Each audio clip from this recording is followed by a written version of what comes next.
So I love intarsia knitting, but I don't like these enlarged stitches that you can get next to a vertical colour change.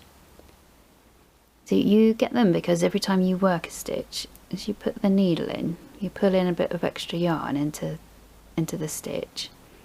So you work the stitch, you drop the stitch off the needle, and it's still a bit enlarged, and it gets pulled out as you go to move the next stitch.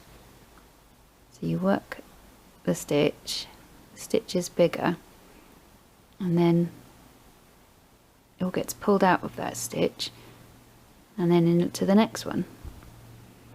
So then as you get to the last colour, the last stitch in that colour, you get your enlarged stitch, but when you go for the next one, because there's no attachment here, the yarn just gets left in the final stitch in that colour. So you can't remove the excess yarn from this enlarged stitch by pulling on the working yarn, because all that does is pull yarn out of this stitch on the needle. It's not affecting the stitch in the row beneath.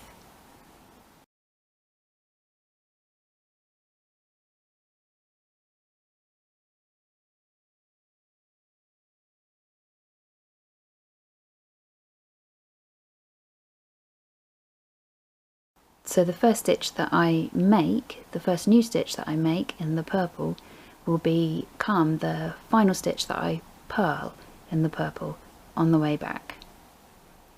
So I'm going to lock the two yarns together first, but just before I do that, if I take the new colour and just pull on this locking loop here, so if I just pull that way, and it pulls on that locking loop, and it does just take the yarn out of this stitch.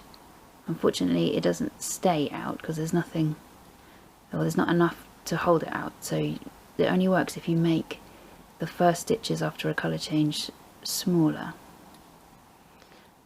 But so I pull that out first and then I do the lock, but because I don't want this stitch which I'm working right now to become any smaller, I'm not pulling that, I'm keeping an even tension. And then so I make the first two stitches without pulling, and then I put the yarn in to the third stitch and then take as much yarn out as I can from these two, but without getting to the point where making the stitch below any smaller. And then I just carry on from there. So then that's taken some of the yarn out of those first couple of stitches. So I'm coming up to the colour change on the purl side. Purl the last stitch. So I'm going to do the same thing. Do the lock. And then just pull forward to pull the excess yarn out of the stitch that I've just worked. But I find with purl that just working a couple of stitches and then pulling the extra yarn out of those stitches doesn't work as well. It has to be really tight, and if you work a purl stitch the wrong way around the needle, it actually includes less yarn.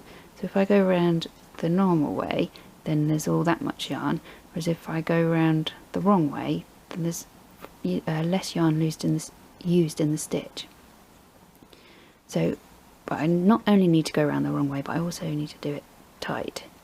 So once you've pulled all the yarn out of the stitch you've just worked, tight as you can, then you go tight the wrong way around the needle. But I do need to stop this stitch getting any smaller as well.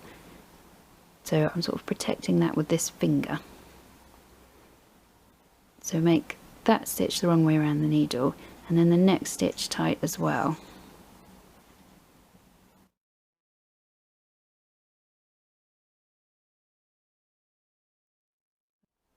But where I made this stitch by taking the yarn the wrong way around the needle, now it's mounted incorrectly on the needle, so it's sort of sat that way around rather than these stitches are all sat that way around.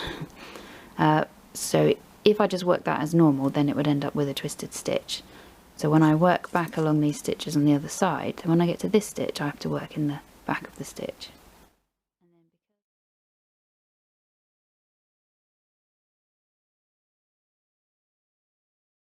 I have to knit into the back of the stitch here, which will straighten, untwist that stitch. So there we go. It does look a bit ugly for the first few rows. You get the stitches really get pulled around, but it just sorts itself out as you carry on knitting.